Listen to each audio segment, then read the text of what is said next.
Good afternoon, everyone. Thank you for joining us. Just going to give it about 2 minutes just to let folks who may be running a little bit late join us.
All right. Thank you, everyone, for joining us this afternoon. My name is Denisha Powers, one of the co-chairs for the Minnesota APA DEI Committee. We will all do introductions here shortly. Couple of housekeeping items. You are welcome to be on camera or off camera. Do as you please, but please stay muted during the presentations. We will not take questions during the presentations, but we'll have at least 30 minutes at the end of today's event for attendees to engage with our panelists. And so just a quick introduction. This event grew out of a simple but urgent question. What does it mean to stay people-centered in planning during a time of major demographic, cultural, and political change? For me, this conversation is about more than DEI as a workplace strategy. It is about a human rights and social justice imperative. It is it is about recognizing that people carry enormous capital in their culture, their lived experience, their relationships, and the ways they have learned to navigate the world. If planning cannot see that, then planning cannot fully see community.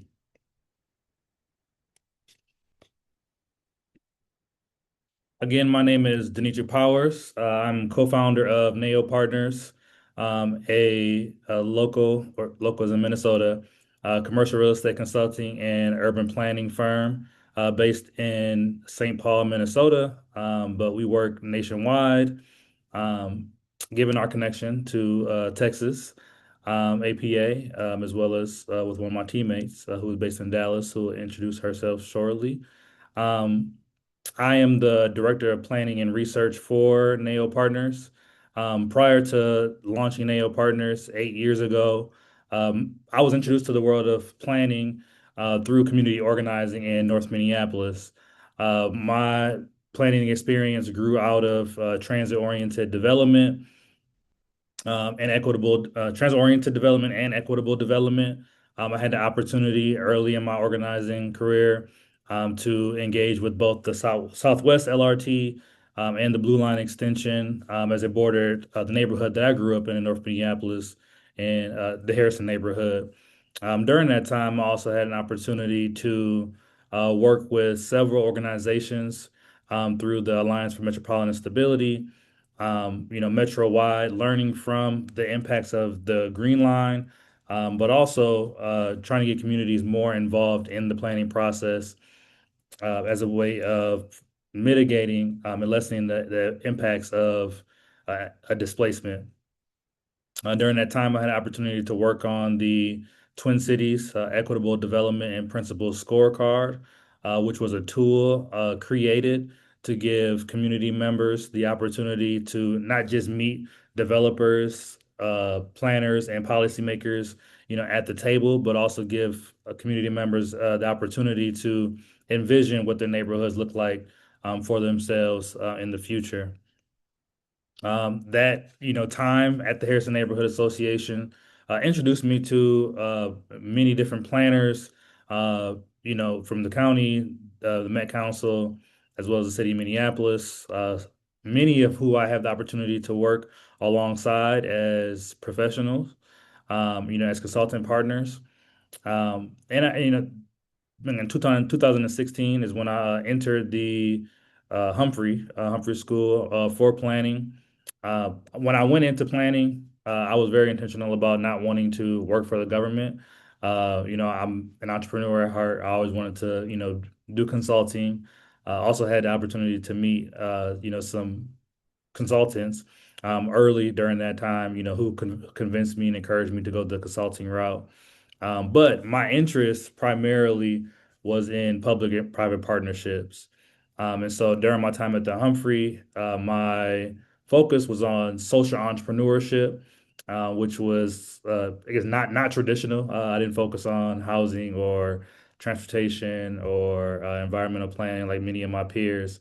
But I really wanted to understand, how to shape narratives, tell stories, and use data to move public and private sector partners in the direction that benefited community members.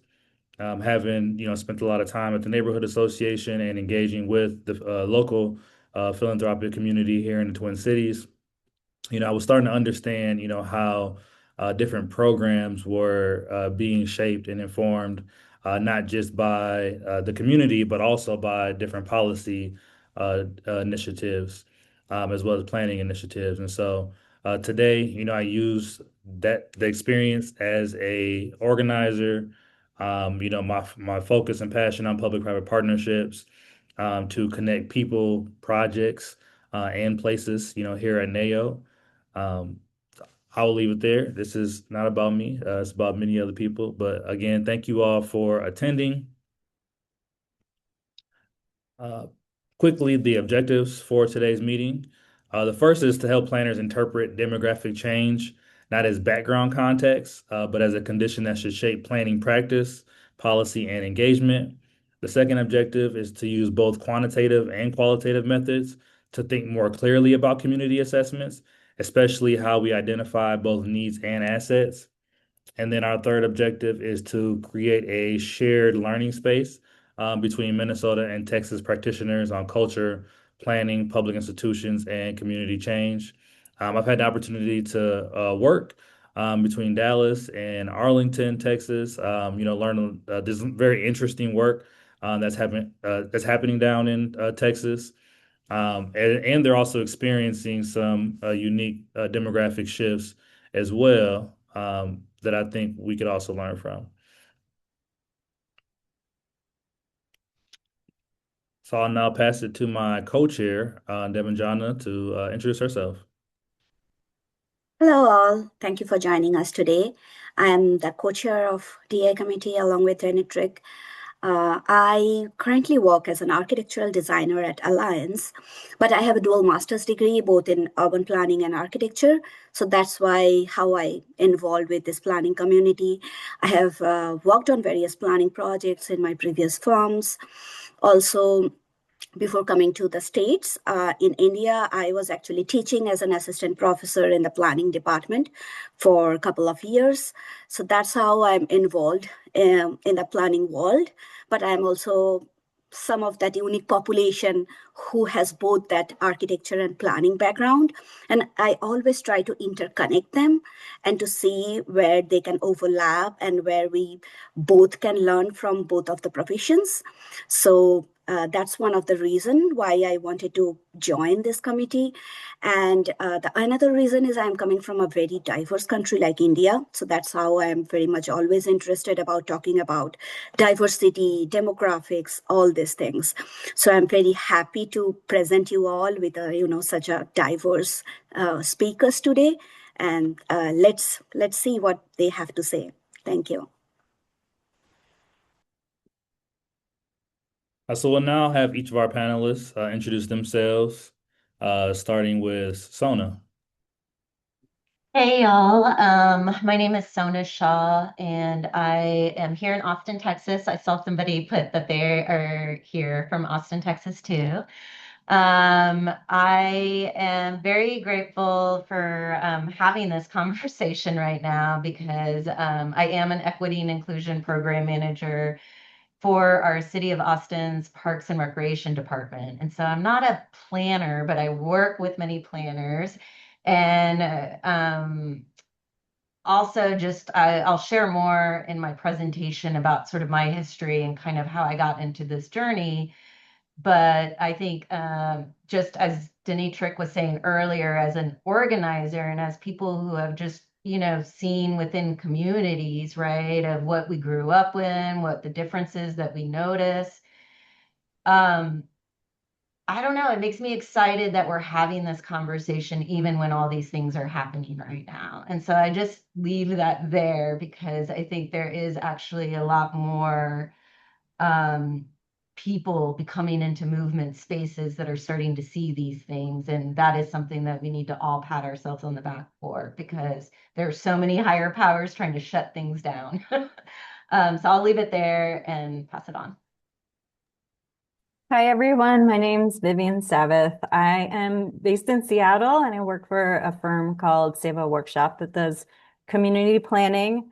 I always tell people that I'm the only evaluator in an urban planning firm. So more on that in my presentation, but I just want to share lots of gratitude to the team who put this panel together and made this space happen. I feel like this is kind of where the work continues to happen, even though there's, policing around the language that you're using.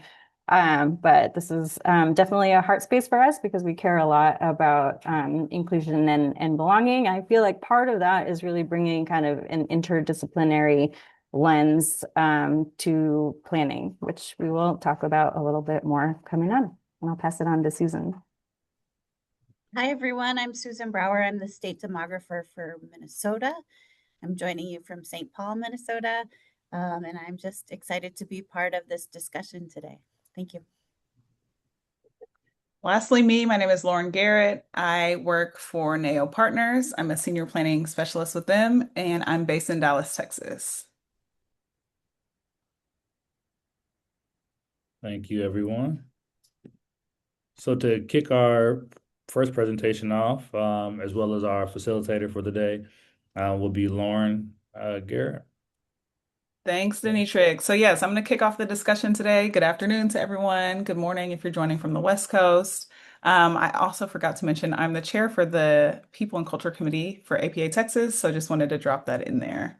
When I was organizing this presentation, there's so many ways I could have dove into the data, but to stay focused, I'm focusing on this age cohort. So as this relates to Texas, the 2026 Trends Report talked about the divide of Gen Z and how they had two totally different social experiences. So for the planners on the call, the Trends Report comes out every year, and that's where I got this information from.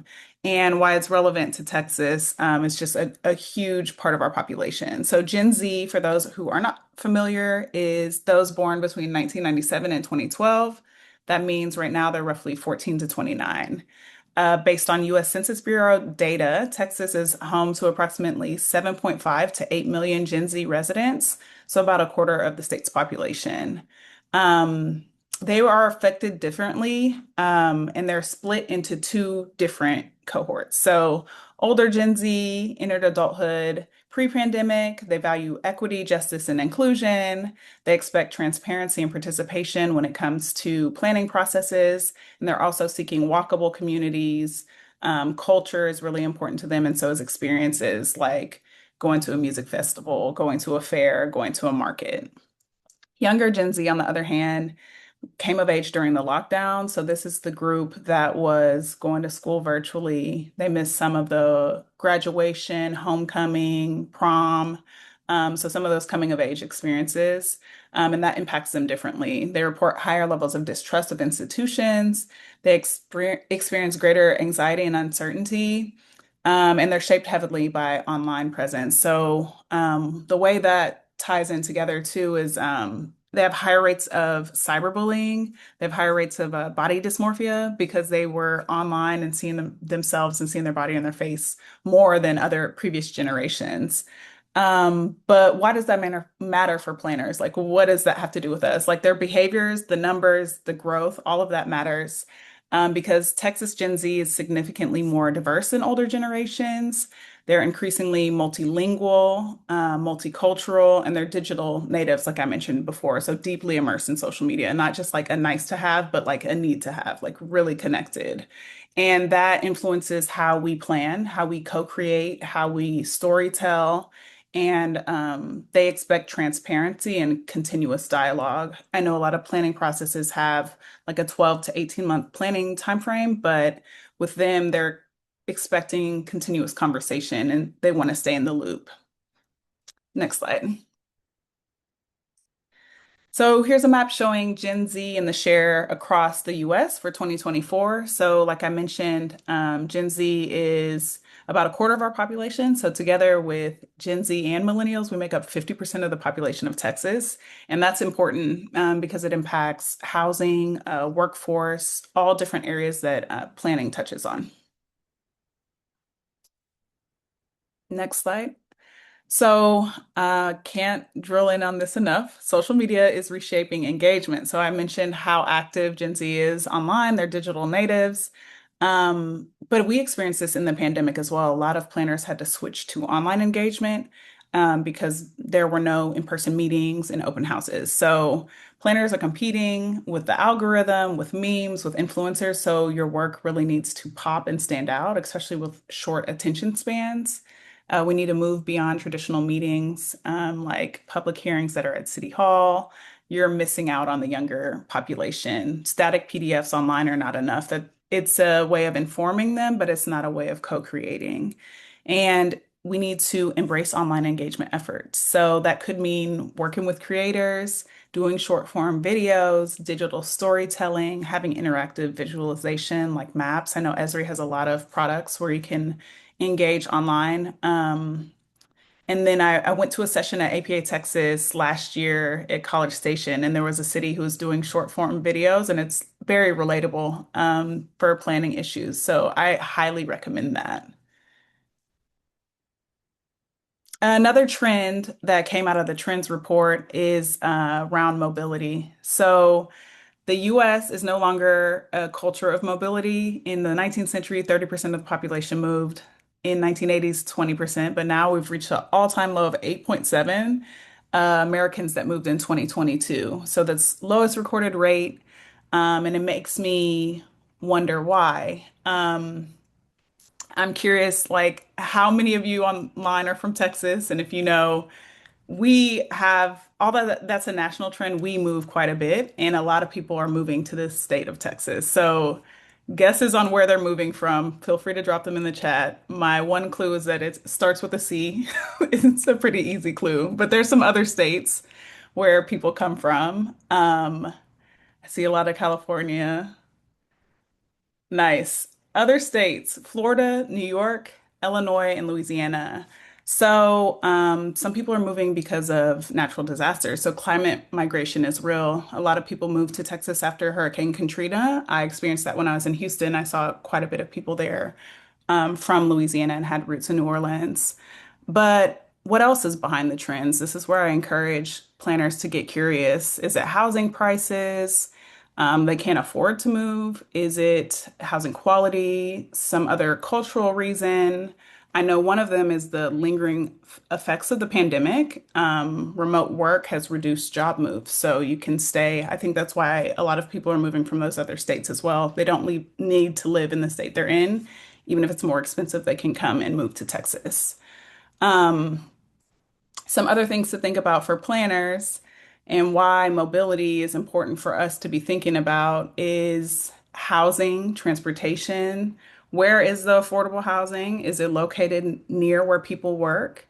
Most of the cases, it's not. And so, even though we have growth in the Texas Triangle, which is Austin, Dallas, San Antonio, and Houston, in those cities, people are living in the suburbs because there's more affordable housing there, but then might work downtown in the core. And so that's contributing to congestion and things like that. Next slide. So I will close with this. Texas is growing more diverse and we're growing younger. So we need to be planning for that and thinking about the ways we engage with young people and people in general. Gen Z has different needs and expectations from community engagement. I'm trained with IEP2, which has an IEP2 engagement spectrum, which includes inform, includes collaborate and empowering communities. So you need to choose where you are on that spectrum and use all the tools available to you to reach your audience. So I do a lot of stakeholder mapping to say, who are we trying to reach? And then how are we going to reach them to make sure we're not missing out on people? I mentioned previously the Texas Triangle is a mega region that is super connected and that will continue to be connected in the future, especially with talks of high-speed rail. How will that change housing? How will that change work and mobility, moving people and moving goods? And lastly, planners must be multifaceted. So it's not enough to just be an expert in one thing like land use, even though that is very important to understand land use categories and what can and can't happen on a property zoning as well. But we need to understand social trust. We need to understand demographic change and behavioral trends. I even attended NPC this year and heard of some planners who do improv, some who do stand-up comedy. Not that I want to do that, but I do see how it's valuable and just we talk in front of the public a lot. We present to city council and the mayor and being able to have those skills where it's like you're on the spot. I think it's about practice and repetition.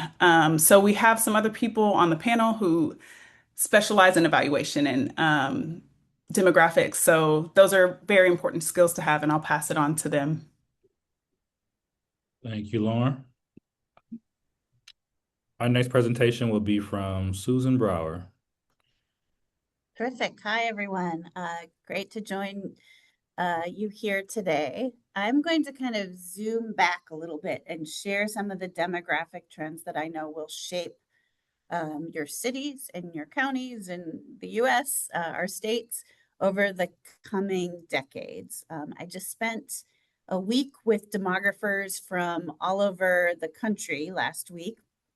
And while we're kind of at different points in kind of a major demographic transition right now, we're all undergoing to some degree what I'm going to share with you today. And so I'm afraid I'm not sure if I can forward slides myself, but yeah, terrific. Thank you. So what's happening in Minnesota, we're looking at the long run trend of population growth in this slide. And what it shows me is from our state's founding just after the 1850 census, we can see that there's been steady growth throughout that period. And I would suggest that it's an amount of growth that we got used to, and we are used to, and that we now expect. And what is happening, began happening in around 2010 and will continue to happen into the foreseeable future, is that growth is dampened. It's a really predictable, easy thing to see coming. It's not just in Minnesota. It's also, I talked with the Texas demographers as well. They're also anticipating slower growth. Maybe not to this extent in this time period, but slower growth is something that's going to begin impacting and has impacted the US, Minnesota, many Midwestern states, and eventually we'll get to Texas too. And so I want to explain why that is. Let's see, next slide, please. So these are numbers for Minnesota, but what we're seeing here is that Minnesota's natural growth engine has been slowing. And so we think of our natural change, the number of people that we add each year due to births minus the number of deaths. That's a growth engine that we have relied on for decades, and it's something that is getting slower and slower and slower. And again, this is happening even in Texas, even if you can't tell it yet, we're starting to see slower and slower change, but especially in the Midwest, especially in Minnesota and the northeastern states that tend to be a little bit older. We're seeing this internal momentum toward growth getting less and less. That's happening as birth rates fall. Every state in the US today has below replacement birth rates. And as we become older as a country, we have more people in the high mortality age groups. And so we have more people in passing away. So that growth engine is just slowing from its own kind of social trend that's going on its own trajectory.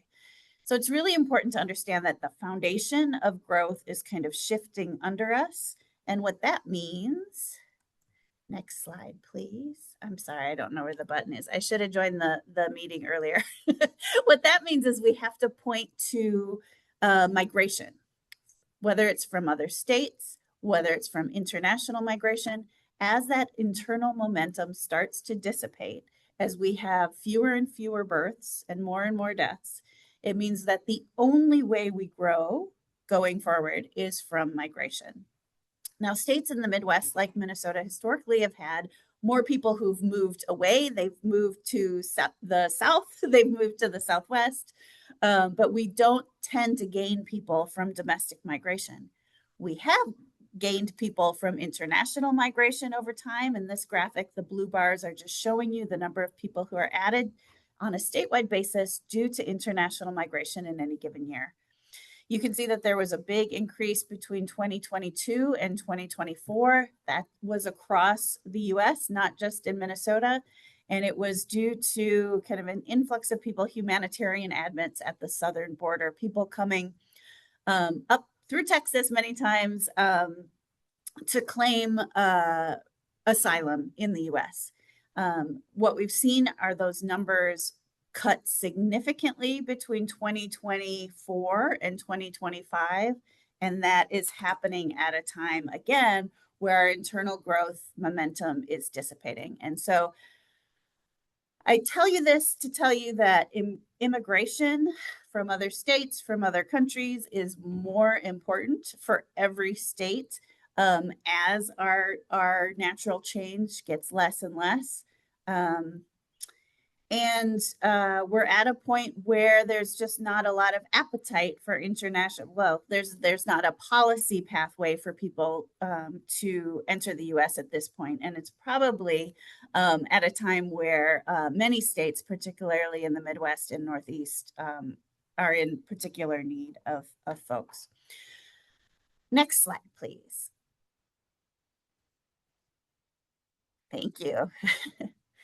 I want to turn and look a little bit to the increasing diversity of our population. We're continuing to see growth among Black, Indigenous, and populations of color in Minnesota. As of the most recent numbers, our diverse populations have reached jointly 25% of the state's population, or 1.5 million. We're a state of 5.8 million in total. And you can see that Minnesota has moved toward greater racial and ethnic diversity over time, especially since 1990, but we still remain much less diverse than the US is overall.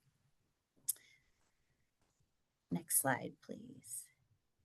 Thank you, whoever is the magic slide turner. The other thing I want to say in Minnesota is what we're beginning to see is a decline in the white non-Hispanic population at the same time that populations of color are growing. And so that happened as of the last census, the 2020 census. We began to see that decline. And again, it has nothing to do with, well, it has a little bit to do with where people are moving, but it mostly has to do with the fact that white non-Hispanic populations in the state and in the US tend to be older. than BIPOC populations or populations of color. And so our own kind of internal growth among white residents is much less than it is for the younger populations of color who are in their childbearing years, many of whom are in their childbearing years. So that's just something to know, that we have this momentum toward greater diversity in Minnesota. Despite that dampened growth overall, we'll continue to become a more racially, ethnically, linguistically diverse state into the foreseeable future. And the next slide, please. And this is what our trajectory has looked like with respect to increasing racial diversity. Of course, this glosses over much of the detail that we now have as of the last census, because we're looking here only at major racial and ethnic groups. But again, you can see since 1990, we've really seen that increase for particularly Black or African American residents in the state, for Hispanic or Latino residents, and then also for Asian and Pacific Islander residents. And then I think I have one more slide, please. Or one or two. Okay. Part of what has been fueling that increase in racial diversity has been kind of an increase in global migration over time. And if we look back at Minnesota's long history of immigration, just by looking at the foreign-born population in the state, you can see that around 1920, most of the people who lived in Minnesota who were born in another country came from just a few countries in Europe. And if you look at the most recent period, you can see that we have people now who have come from all over the globe and from many different regions of the globe: Asia, Africa, Central and North America, Central America, Latin America generally. And so, you know, I think people tend to kind of, their memory maybe goes back to 1970 or 1980 in terms of our long immigration history, but kind of stretching that back, we can see, yes, there is a change recently, but it's a change on a couple of different dimensions. Next slide, please. Okay. The last thing that I want to leave you with is that we have this momentum that I mentioned toward greater racial and ethnic diversity because it's built into our age structure. In Minnesota, over a third of preschool children are children of color, compared to just 5% of our oldest residents in that 85-year-old age group. And so if you think of this graphic like it's an escalator and everyone moves up a bar every 5 years, you can see how we become more diverse as a state as we have more young people moving into their parenting years.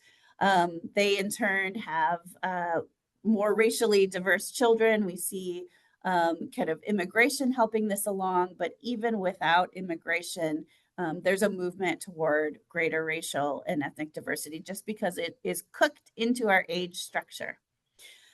And so kind of wrapping things up with a bow here, we will see greater racial and ethnic diversity in the future. We'll also see slower growth.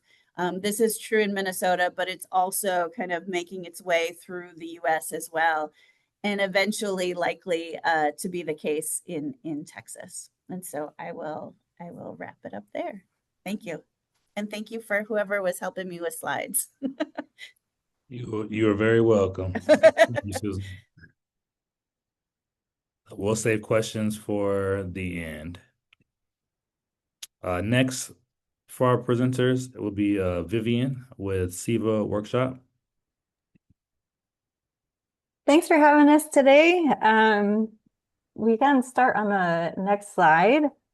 Just for a quick intro to SIVA Workshop, we're a team of 10 based in Seattle with a mission to do inclusive planning to improve places for people. So what I really love about taking this kind of people-centered approach in a dynamic system like a city is that you're always kind of toggling between the microcosm and the macrocosm. And I really feel like each individual personal story you can extrapolate something and think about what does that tell us about the system or the population. So I wanted to share a little bit of my personal journey, how I got to SEVA and to this forum. I was born in upstate New York. Both of my parents were refugees from Laos. I grew up in a very small white city, and I grew up thinking that I wanted to work in international development. I thought that I was going to find a way to go back home, quote unquote, and complete the work that my dad had wanted to do in Laos before the Vietnam War made that impossible.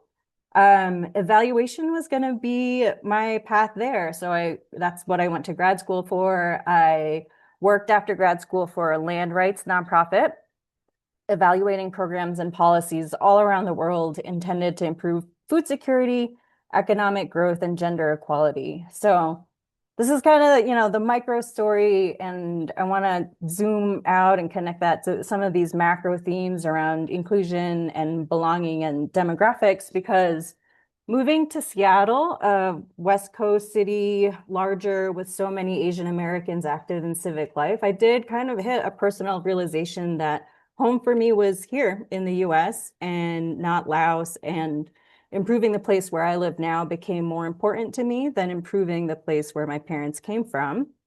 And moreover, that I did have the skills and the right to shape this place. So I feel like sometimes the immigrant narrative includes this element of, wow, we're so lucky to be here, don't rock the boat. So I'm curious if anyone else has immigration in part of your personal story, and if this resonates with you. So I really did not know anything about the field of urban planning, but made the switch through a grad school connection in 2014, originally working at a larger firm. And in 2022, I had the opportunity to co-lead sort of a workshop with Radhika and Lisa, and more firmly kind of cement this idea of bringing the social sciences deeper into planning. So the next slide shares a quick summary of our approach to evaluation at SEVA Workshop. We're focused above all on creating actionable results and recommendations. We love to dive deep into a unique context, thinking about demographics and geography and history, make the evaluation and engagement really participatory and reflective. But there's also this element of bringing the rigor that the social sciences afford. So paying attention to how we can improve methods to sampling when we're going out to engagement. How can you be aware of biases that might be out there, and always striving to improve validity and reliability in those results. The next slide has kind of what I'm calling invitations. I think these are questions that have no real easy answer, but they're things that we think a lot about at SEVA, and part of what brings us to this space. So one, what does it even mean for planning and evaluation to come together? What does it mean for planning to continually improve? And what are the benchmarks for, the planning practice as a whole? Two, for every project, every evaluation kind of starts with a definition of success. So when you're planning, who decides what success is?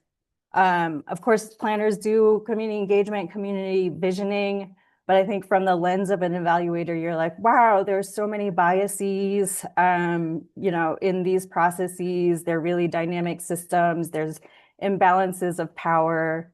So who decides? Is it the electeds, the people, staff? If it is people, how do you think about those kind of temporal aspects? For example, planning right now for the Fifth Avenue community in Spokane, a historically Black neighborhood in a very white city that, due to redlining, was once 25% Black, but in recent decades, that's declined to 4%. With a greatly diversifying BIPOC community. So who are we planning for? I mean, you talk to elders who really long for the community of the 70s, the people who just bought a house 2 years ago, or the kids who will be here in 25 years, the planning horizon, who may be not even born yet. And the third question is, what data matters? Of course, we're looking at demographic information, but they've always been so limited in their ability to show multidimensional personal lives. And of course, you're limited by the way questions are constructed. So what does that mean, and how do you pursue better and more nuanced data? This often means asking people themselves through interviews and surveys, but there's serious costs to this, not only in dollars, but also in respondent burden and community trust. Like Lauren shared, we're kind of at an all-time low in terms of trust in institutions, and that's a real cost. So I wanted to share today a little bit about a recent plan we completed for the city of Tacoma, where we tried to put some of these principles into practice or find a way through them. Tacoma is a city in Pierce County, Washington, of about 220,000, surrounding Commencement Bay. It's got a major port. It's on the historic lands of the Puyallup tribe, and tribal lands abut Tacoma, and tribal coordination is a really big feature of this plan. SEVA was lucky enough to have completed the Puyallup Tribe's comprehensive plan in 2023, so there was some connection there. Not knowing too much about cities outside of the state, I would say Tacoma was pretty advanced in terms of racial equity policies and practices. There was like a real political commitment and an interest in bringing rigor to how equity and planning could be integrated. And it was also one of the first in the state to have a climate element, kind of a new feature in Washington state growth management to require climate elements. So we kind of highlight a couple places where we made some decisions to kind of add social science rigor to some of these activities. One was doing an engagement gap analysis right at the offset. The city, like I mentioned, was really committed to equity and engagement, and they had a lot of projects going on. For example, they had just completed their 2030 climate action plan, and we just heard people were tired. Like there was so much engagement going on. So we did a thematic qualitative analysis of all documented engagement against the planning areas, really looking for gaps and groups by themes. So for example, we saw that there had already been a ton of discussion around housing and climate, but gaps in discussions around historic preservation and economic development. And we saw that the results were overwhelmingly in English, so you could compare to the demographics and see that about 8% of Tacoma both speaks a different home language and speaks English less than very well. So there were linguistic groups that were gaps. And then just in terms of how things were documented, sometimes the results were disaggregated by race or language, but very rarely by age or household composition, which kind of left some blind spots. So this is a basis from which we developed an engagement plan along with the community profile. And the community profile, I think this is probably pretty common in planning, but I just wanted to highlight a few places for data decision making. We were really not only trying to disaggregate the data, but strategically pairing data to investigate intersections between race, generation, countries of origin, English language ability, again, to help design the community engagement. And also choosing a meaningful comparison group for context was really important for the community profile. For example, thinking about household composition, we saw in the Tacoma data that households with children were on the decline. But when you're able to compare that with Pierce County overall, you can see that that exact same demographic was on the rise. So really being able to infer from that Tacoma was losing families with children for more suburban cities in the same county. And then a third element was kind of translating the community vision into concrete equity metrics. Like I mentioned, Tacoma had been investing, I think, since 2014 in this equity and empowerment framework. And part of what they did is create this equity index, which is, I think, Lisa, thank you for putting that in chat. And then there's also this equity index where they have put together a huge amount of data by geography and population on equity outcomes.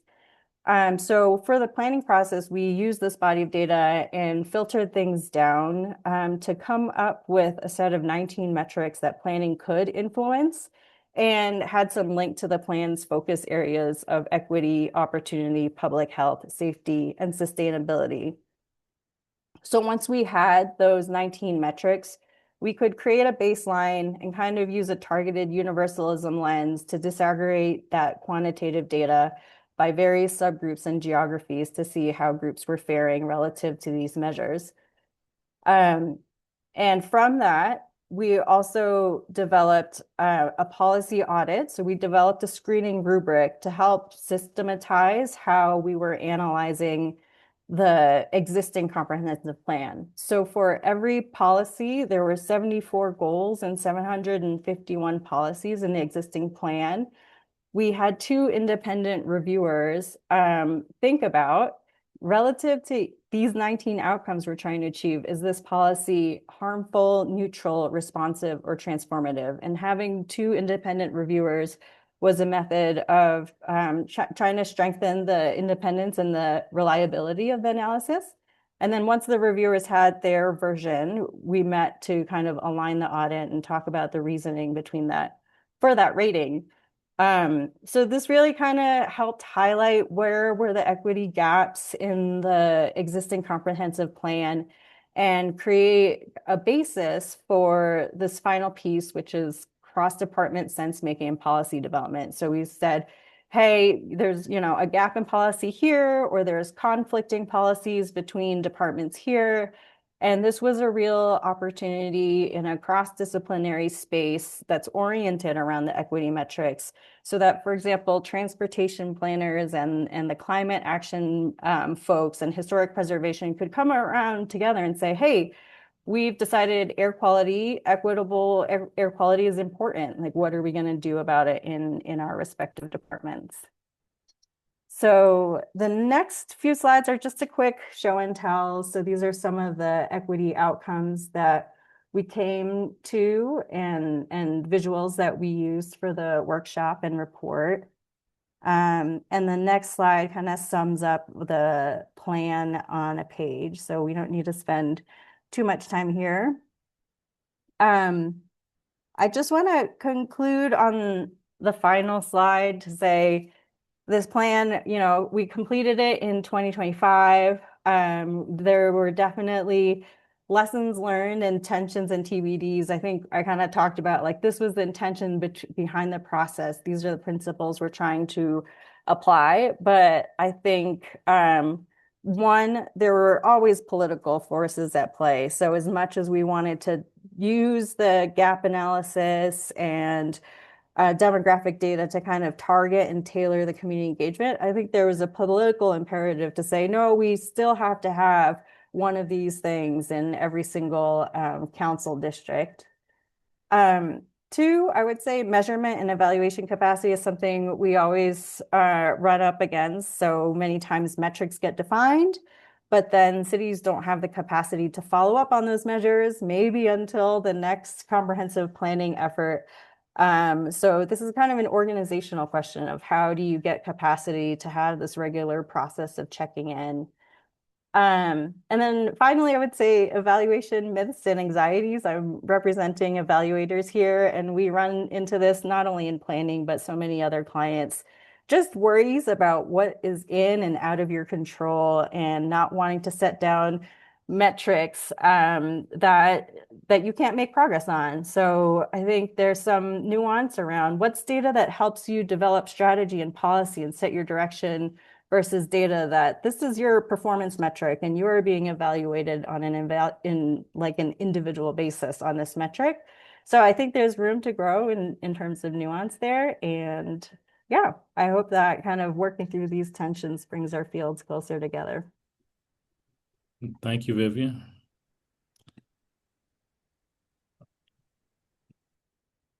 And last but surely not least, we'll have Sona.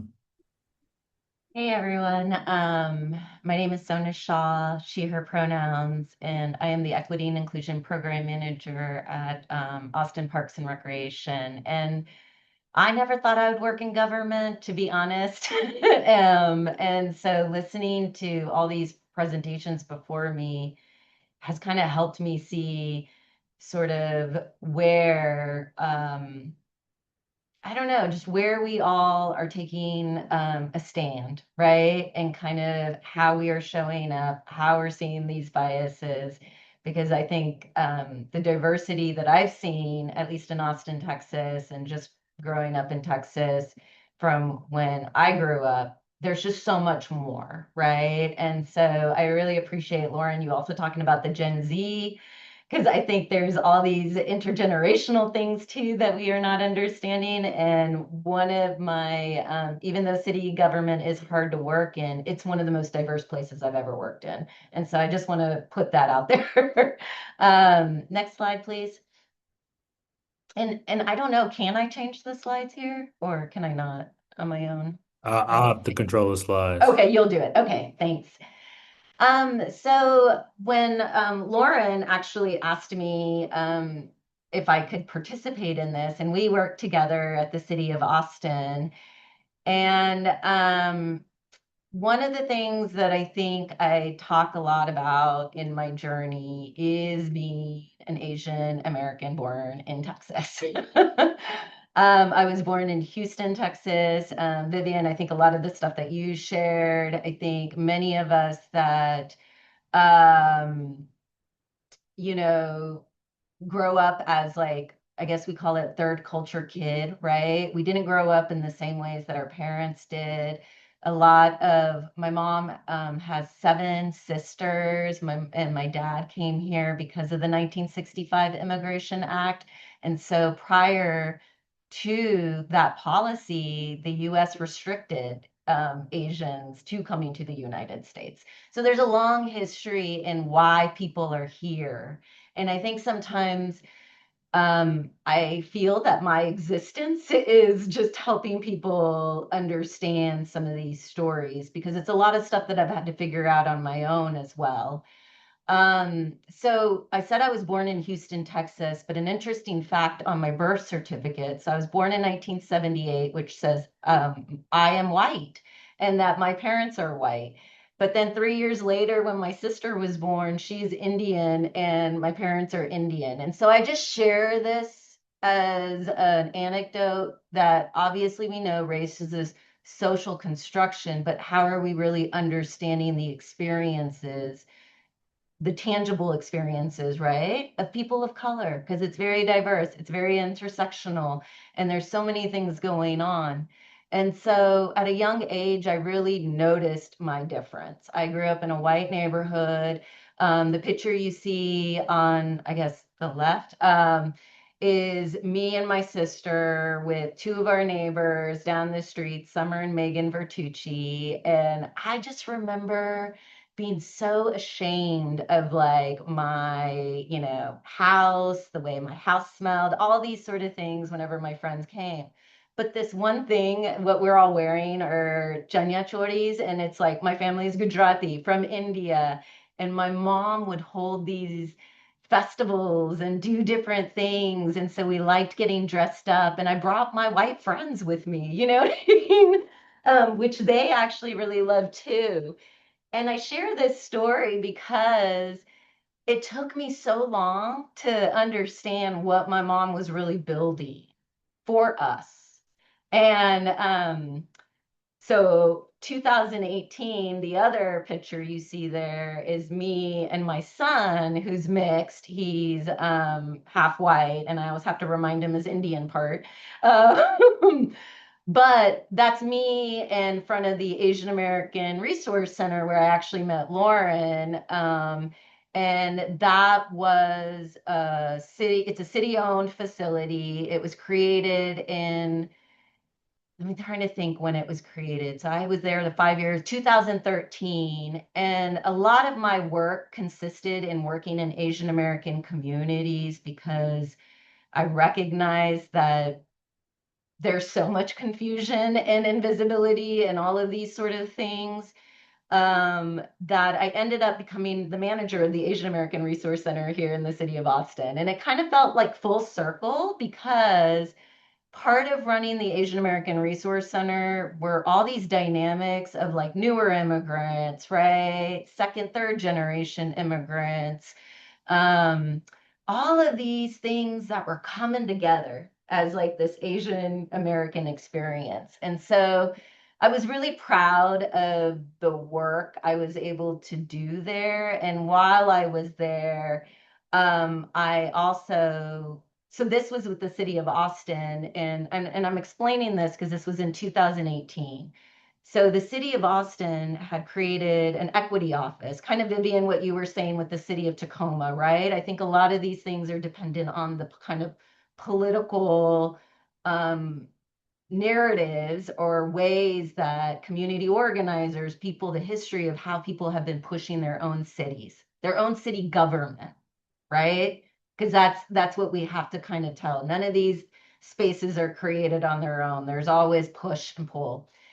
And during that time when I started with the city, I had worked at UT Austin for 7 years prior to that. And I worked at the Center for Asian American Studies. So I taught a service learning class and really thinking about, again, Asian American communities within communities of color, and sometimes how we tell these stories and what are the stories that are told that pit us against each other, right? And so in many ways, for me, being a manager of this space was really about how are we building solidarity and how are we building these narratives of people of color in very white dominant spaces and cities. And so one of the things within Austin, Texas, when the Equity Office was created, a big narrative around that was Austin is seen as the most livable city, but it was also seen as the most economic and segregated city in the country. So whose narrative, right, are we trying to understand? You can go to the next slide. And so when again, I had gone to undergrad at University of Texas at Austin. I was born and raised in Houston. I joined Peace Corps. I lived in China for a couple of years, came back. I kept coming back to Austin for some reason. And my parents are in Houston, so I am like a Texan, and I was born and raised here. But when I came back to Austin and started working for the city, the Equity Office, a lot of their charge was getting city employees to understand our history, right?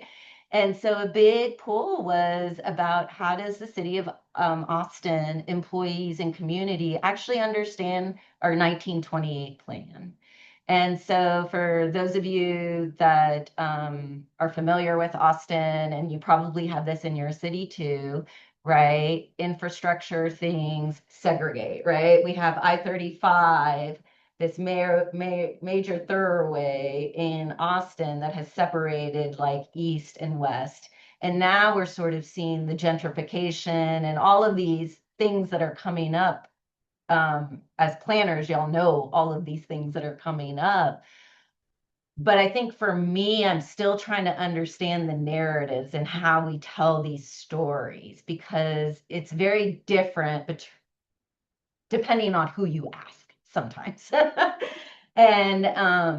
And I bring the 1928 plan up because this was really the push when I first started in the city of Austin in 2018. We had a city manager that had the strategic direction 2023, racial equity was embedded, right? We were talking about healing, all of these other things. And then if you want to go to the next slide. Then I don't know if everybody's been paying attention to what's been going in higher ed, right? But higher education is failing us in many ways.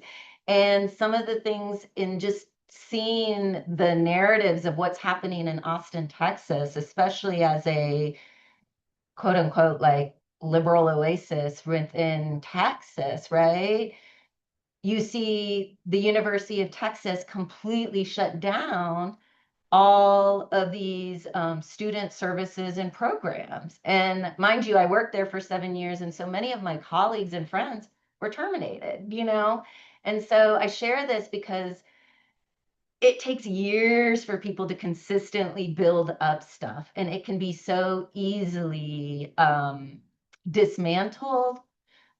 But I will go to the next slide. I'm trying to make this more positive in this way. I think through all of this, what I've seen in these narratives about DEI, about equity, it's going back to the basics of just sort of how are we understanding each other.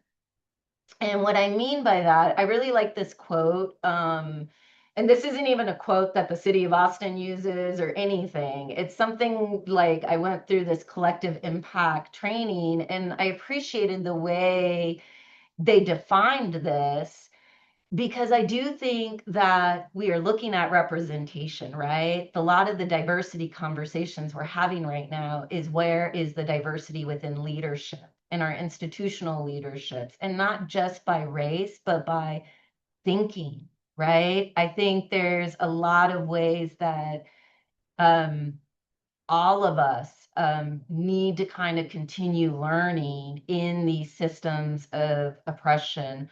One of the things when I was growing up, my biggest thing growing up, and when I would go to India when I was younger, when I would come back to the States, I would always be just so grateful, like that my, parents were able to come here, right? We had a running toilet, we had water when we needed it, all this sort of stuff. And I recently went back to India earlier this year, and it's so interesting because the city where my family is from, it's been 16 years since I've been there, but it's changed so much. And all these conversations are very similar in who's getting access, right? Who's getting resources. And I think sometimes we need to have more conversations about like what is the status quo and where we are in all the places that we work, in the cities that we're in. And so one of the programming things that we did at the Asian American Resource Center, we did a lot of like archiving your family history, how people can kind of tell their own stories. I think through a lot of equity work, people of color have also been able to, right, to kind of find language, connections. And I see it a lot more now than when I did when I was in my 20s. I'm like 48 now, and to kind of see where younger people are at, they understand more, but I think we need to model how we actually push for that type of change. And I will go, if you want to go to the next slide. I put these books here because, again, as like the first equity and inclusion program manager in this department, it was interesting. And Lauren, you can share too, but like, I think for me coming into city government, especially having worked in the university environment, doing ethnic studies work, history, the social sciences, all these things that you're interdisciplinary, right? But then coming into government, and how are you actually like understanding, the history of this city, right? The longtime community members that have basically built their careers in advocating for community, even though they don't get paid for it, right? But they've seen the harm. And I think that's a lot of where I'm working, is with those tensions, because I have a lot of committed, like we are a huge department, we have like 800 staff members, and the only one, equity person for this whole department. But for me, it's really about how are we upskilling our workers, right? How are we getting people to understand how to work across those differences and be more self-aware, especially as I think of neurodiversity, as I think about all of these things that we're continuing to understand about humanity, about systems of oppression. Many communities of color, and even in Austin, Texas, at our Austin Public Libraries, we have a community archive program. And a lot of that community archive program is building up the archives for communities of color here because there weren't things being told or documented, right? I think one of the things within academia, and that's a lot of what ethnic studies was pushing, is what is the curriculum? What is the curriculum that you are teaching people? And sometimes we know that that is very Eurocentric. I mean, again, I didn't even know the term Asian American until 2000 when I took a class called Asian Women in Diaspora at UT Austin. So I share this because I think we are in very different times now, digitally, all of that stuff, but there's still higher powers that want to divide and conquer. And I think that is the thing that we kind of constantly need to remember. And how do we talk about that with our colleagues so that people don't get defensive, right? And it's just much more about understanding positionality and where we are from. So I'll just leave it there. Thank you.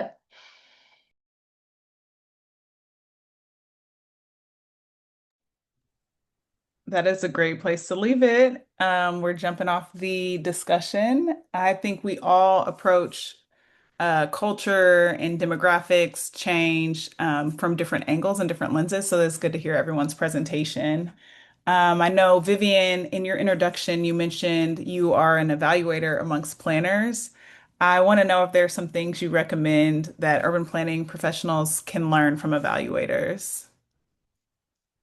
Yeah, and I can also say that evaluators don't always practice what what we preach too. So I feel like these are sometimes they're organizational best practices that everybody would love to do. But maybe you just don't find yourself with the time or resources to do it. But one thing I would highlight is just really hammering the difference between community engagement and data collection. When are you doing community engagement? When are you doing data collection? To really inform policies. And I think it's totally fine sometimes to say, this is community engagement. I want to get out there. I want the community to feel like they know what's going on with this plan. Versus saying, I really need to go out and hear, specific feedback on these specific policies because they're really going to impact people. And I need that information to be really reliable and valid. So kind of investing differently or thinking about those things differently is one thing. Another is just kind of making space for learning and reflection while you are doing things. These plans have such a long time frame, and similar with strategic planning, because sometimes we work in strategic planning too. It's like when you have this really long time frame and you don't have kind of intermediate points where you're actively checking up on things and reflecting. It doesn't have to be like a big effort, but just making space in your annual calendar to kind of check up on things is one practice. And I kind of sometimes joke that like evaluators and consultants, like our job is just to like ask the stupid question. Like there's so much jargon and shorthand, I think, in any kind of professional community, but applies to planning. So when you're having this conversation and you're saying equity, our job is to say, what exactly do you mean by equity? Equity on what dimensions and for who? And how can we measure and observe that? So kind of getting to that granular and explicit piece, I think that is somewhere where an evaluator friend can kind of help push you. Yeah, I love that you're diving deeper, asking follow-up questions because I think it's easy to be high level, but you really need to get those answers. So let's see. We have a question in the chat. Giving the funding cuts that Sona mentioned, I'm curious where people are still finding opportunities for doing equity forward work.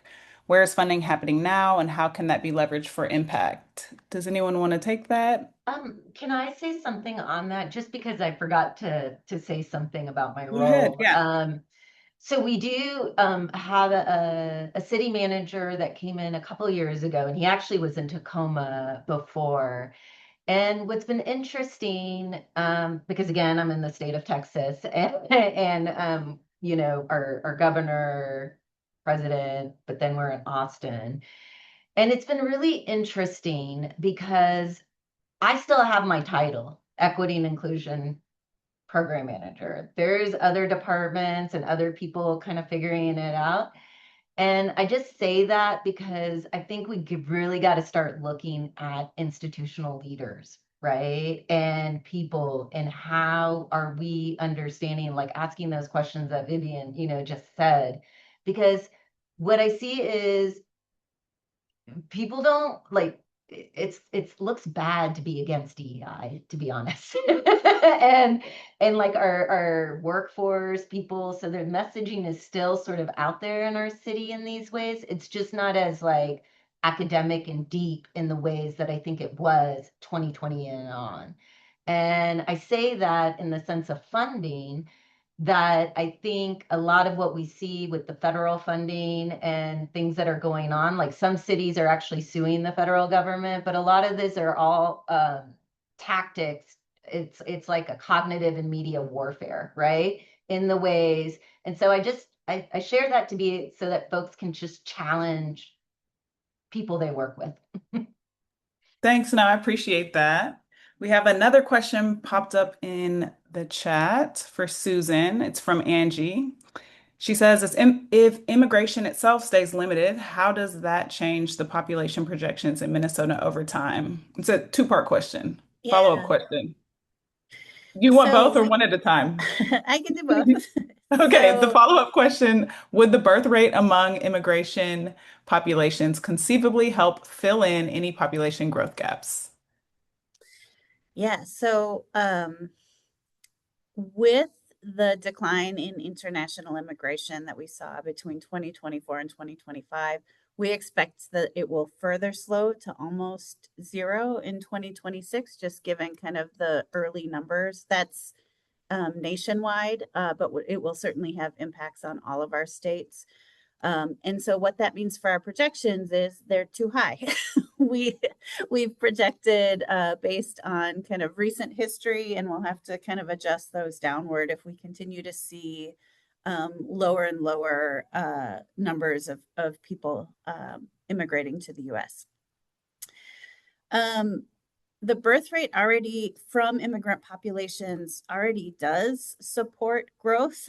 So we have many of Minnesota's births are attributable to people who were born outside of the U.S., who moved here and had children here. And so that's already something that's kind of has been boosting our fertility rates and our growth.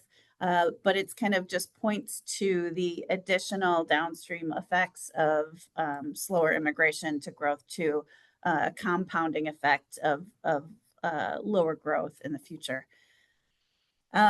And I'll just point that this is something, again, it's not just a Minnesota phenomenon. It is nationwide, where the impacts of lower levels of immigration will start hitting at the very same time that internal growth is slowing. So, thanks, Susan. We have another question.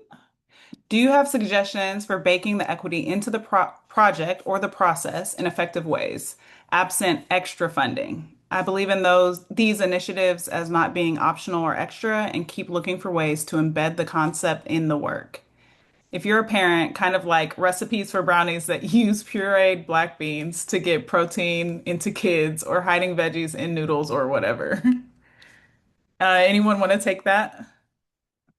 I can just share that we've been finding some work from the Othering and Belonging Institute at UC Berkeley really helpful. This concept of targeted universalism and like heavy emphasis on the universal part of that. And part of their framework is all about bridging divides between groups, because part of like when you talk about opportunity gaps or you're comparing groups, it's all with a great equity purpose to highlight the different experiences, but there is an effect of kind of creating divisions. And there's this psychological effect that I think we're kind of seeing this backlash now today. And so the targeted universalism framework really does kind of emphasize like we're not pitting groups against each other. We're setting a universal goal for everybody, and we're seeking to understand how different groups,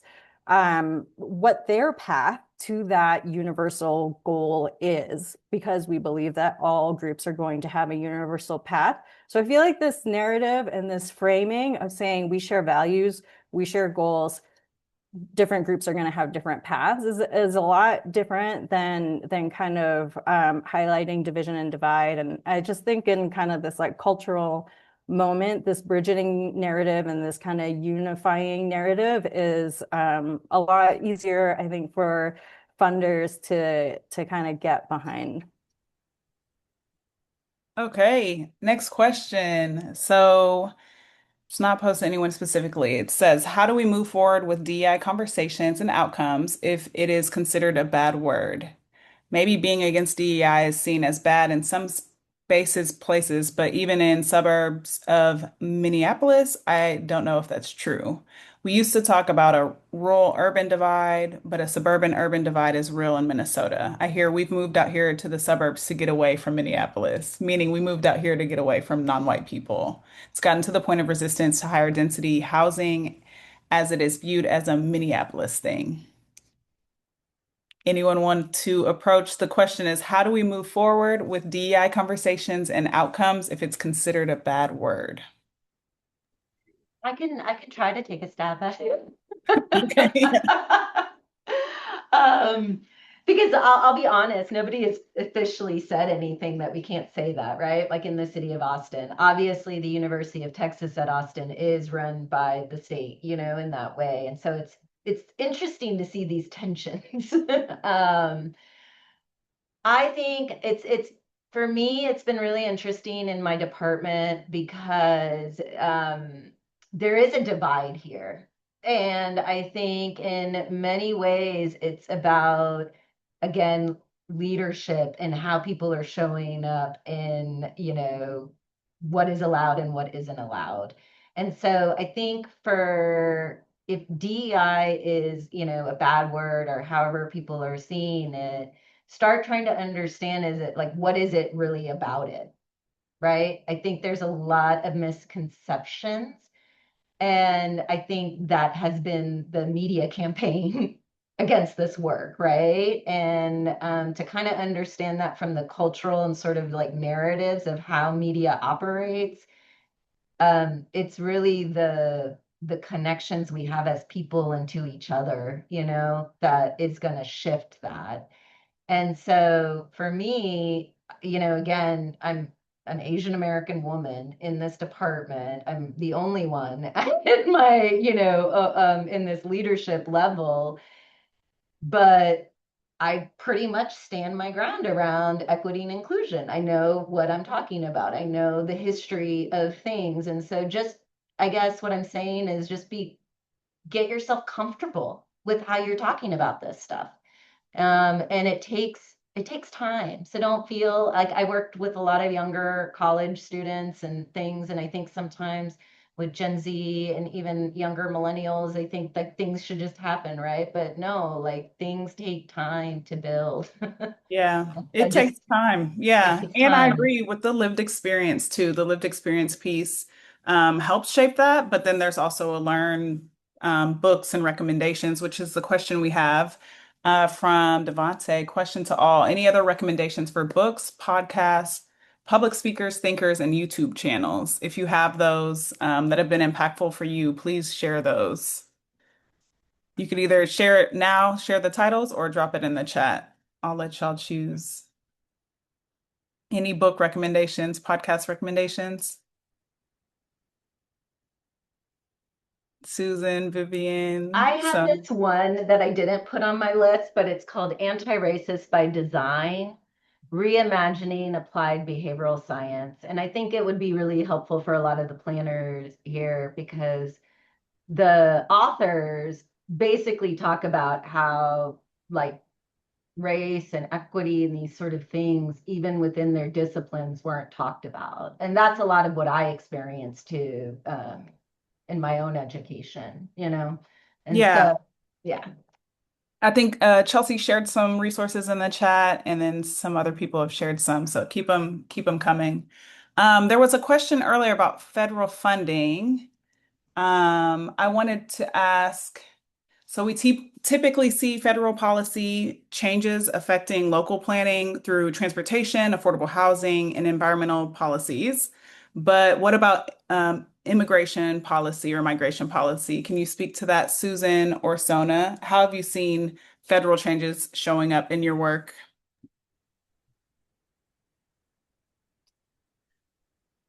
I guess in talking with, so part of my job is I talk with planners, but I also talk with folks who are running nonprofits, who are running cities, school districts, um,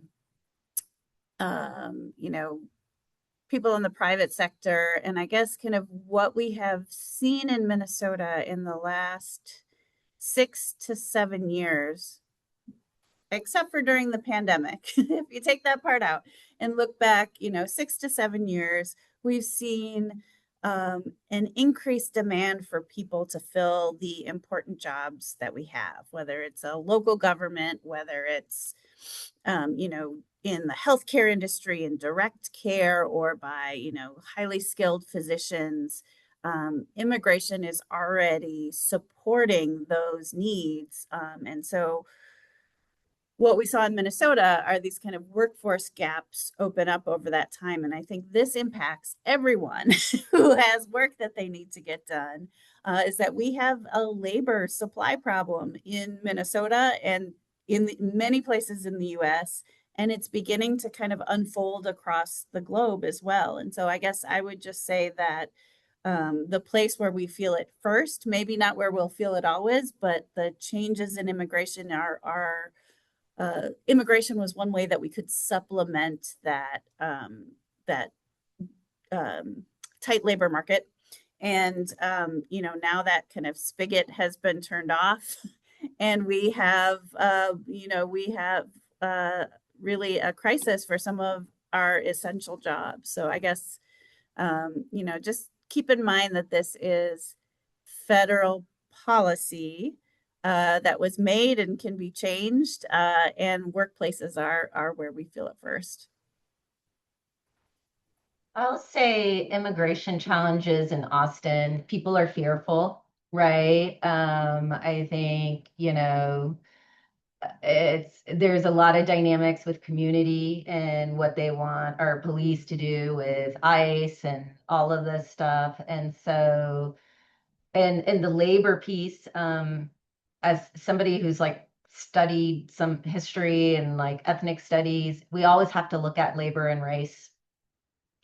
And those are the trends that you will start sort of seeing. And so I think the push right now, at least for how I see things, is again, like, how are we starting to track all this sort of data? How are we making sure that all these things that the current administration has done, right, like, doesn't all kind of go away for the next administration? I think we have time for maybe two more. I see one that I missed. Sona's reference to 1965 Immigration Act hit harder after looking at Susan's charts about population growth over time. I was surprised by how much immigration was coming in from Europe between 1920 and 1960. How much of the population growth during the mid 20th century is attributable to European immigrant families and their kids? That would be interesting. Also, how big of a problem is the decreasing growth rate in Minnesota and the US? Susan, you were saying the main implication is that we'll have to shift our projections, but that the socioeconomic impact would be relatively minimal since we deal with so many other types of social change. Another multi-parter. Let me know if you need me to repeat. Yeah. I guess I'll say with the second part, I would say that the socioeconomic impact of lower birth rates is and lower immigration rates are not limited only just to our projections or just to the workforce, but to economic growth itself, to public budgets and the availability of public funds to kind of do what we always thought we could do with our budgets, and that's like going to be a real dampening impact for local budgets, for state budgets, and even nationally. If we have lower population growth, it puts a damper on economic growth, both in terms of the number of people who are demanding goods and services, and also the number of people who are producing them. And so I would say that slower population growth is directly translatable to economic growth. And we, have been through many periods where we have experienced just what downturns in economic growth have looked like. This is kind of a foundational change that we can expect into the future, not just a minor disruption. And I will say that, it's not unique to Minnesota. It's not unique to the US. Many other European and Asian countries have undergone a transition to slower population growth, to lower birth rates. We just happen to be here right now where we're experiencing what it means to have this slower level of growth. And then I would just say, with respect to, so I'd say, yes, it's the decreasing growth rate is an issue. Even though the graph that I shared showed, even up through about 1960, that there were a fair share of European immigrants, that was actually showing people who who were born in another country and lived in Minnesota during that time period. So it's actually kind of a holdover from people who had moved much earlier, as many as 50, 60 years earlier. So there wasn't actually that much immigration happening. But the impact of earlier flows from Europe was still there at mid-century because those people remained in Minnesota and in the US. The number coming from Europe is minimal at this point. There are sometimes refugee flows, but nothing like what we saw when the state was forming. Thank you. Thank you. Thank you. Let's see, one more. Can any of you share an example of a project or an experience where culture or community identity significantly changed in the planning process or the outcome? Any projects where culture or community identity significantly changed? I know, Sona, you're mentioning earlier how all of this takes time, so things can change. I can share with the Asian American Resource Center because when I became manager of that space, it had already been around for 5 years. I was actually I worked with different community members where we helped with the grand opening and different things. And the manager was basically appointed to the position there. So it wasn't an Asian American person, and it ended up being a white person. And there was a lot of feedback from the community about this, right? Whatever. Fast forward 5 years later, she leaves. And so I kind of felt obligated in a way to apply. And that's when I got to meet Lauren, which I really loved working with her because it was my first time ever going through a master plan process or anything. And I just recognized how disconnected our planners and people were with actually understanding community there. And one of the big shifts that I had to do was many people saw this new facility as really just a rental space.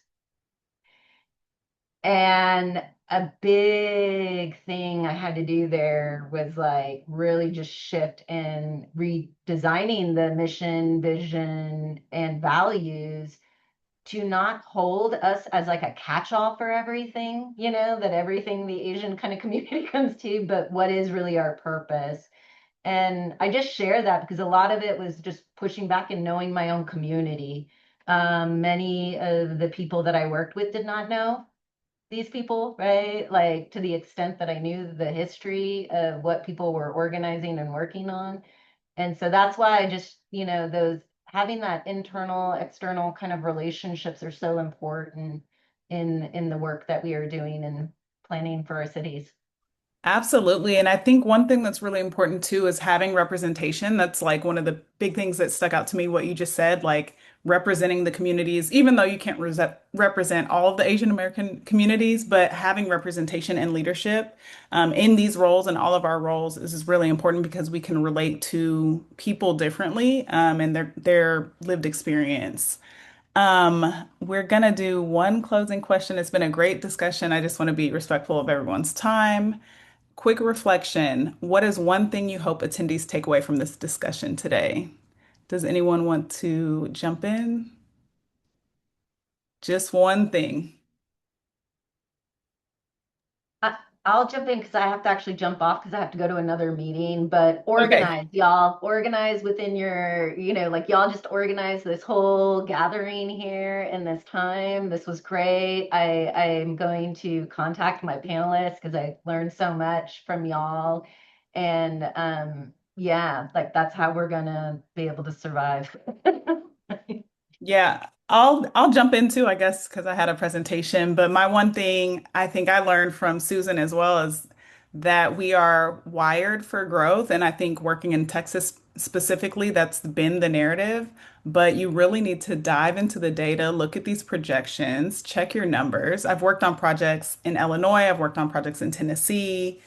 Charlotte, all over, and they're not growing the same way Texas is growing. And I don't need to use a Texas lens when I come into these cities and states and say, yeah, population growth is so much, and we need to build more housing. Like it's not a one size fits all. So you really do need to look into the numbers, look into projections to make sure your plans reflect the community you're working in.